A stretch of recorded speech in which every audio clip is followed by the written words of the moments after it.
Hello everyone, welcome back to my channel. Friends, क्या आपने कभी सोचा कि कुछ लोग बहुत पैसा कमाने के बाद भी खुश नहीं रहते, जबकि कुछ लोग कम कमाई में भी सुकून की ज़िंदगी जीते हैं? आखिर ऐसा क्यों होता है? इसी सवाल का जवाब देती है दुनिया की मशहूर किताब द साइकोलॉजी ऑफ मनी। ये किताब हमें सिर्फ पैसा कमाना नहीं सिखाती, बल्कि मनी के साथ सही रिलेशनशिप बनाना सिखाती है। चैप्टर नंबर फर्स्ट, दो दोस्तों की कहानी। एक ही शहर में दो दोस्त रहते थे, राहुल और विकास। दोनों की सैलरी लगभग बराबर थी। राहुल हर महीने नई चीज खरीदता था, महंगे कपड़े, नया मोबाइल, बाइक और जो भी ट्रेंड में आता वह खरीद लेता। दूसरी तरफ विकास अपनी कमाई का कुछ हिस्सा बचाता, समझदारी से निवेश करता और भविष्य के बारे में सोचता।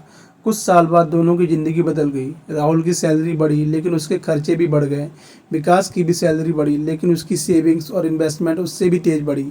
यहीं से किताब की पहली सीख मिलती है, money is more about behaviour than intelligence. लेखक कहते हैं कि पैसा संभालना सिर्फ नॉलेज का ही नहीं, बिहेवियर का खेल है।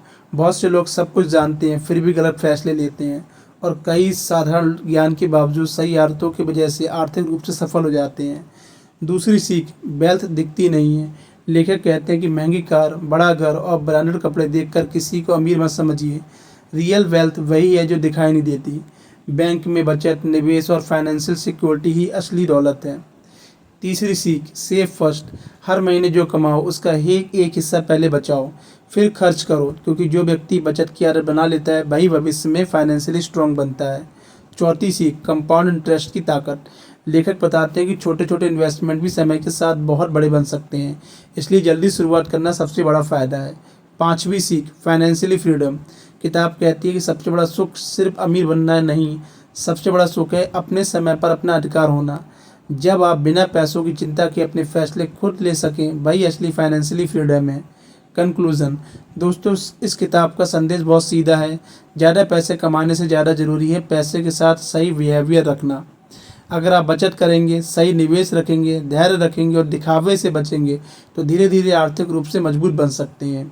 आइए अब जानते हैं इस किताब की 5 सबसे बड़ी सीख। मनी से पहले बिहेवियर बदलो। वेल्थ दिखती नहीं, बनती है। पहले सेविंग, फिर expensive. Patience plus compound interest equal to long term wealth. Financially freedom ही असली सफलता है। अगर आपको दी साइकोलॉजी ऑफ मनी की ये कहानी पसंद आई, वीडियो को लाइक करें, चैनल को सब्सक्राइब करें और कमेंट में बताइए अगली किस बुक की समरी आप देखना चाहेंगे। Thank you.